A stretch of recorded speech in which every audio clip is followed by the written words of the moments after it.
بسم اللہ الرحمن الرحیم، الصلاۃ والسلام علیک یا سیدی یا رسول اللہ وعلی آلک و صحابک یا حبیب اللہ۔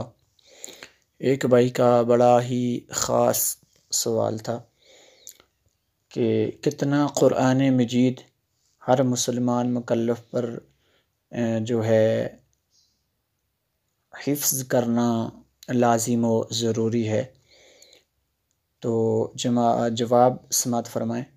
ایک آیت کا حفظ کرنا ہر مسلمان مکلف پر فرض عین ہے، اور پورے قرآن مجید کا حفظ کرنا فرض کفایہ۔ اور سورہ فاتحہ شریف اور ایک دوسری چھوٹی سورت یا اس کی مثلاً 3 چھوٹی آیتیں یا ایک بڑی آیت کا حفظ جو ہے واجب عین ہے۔ واللہ اعلم ورسولہ اعلم بالصواب۔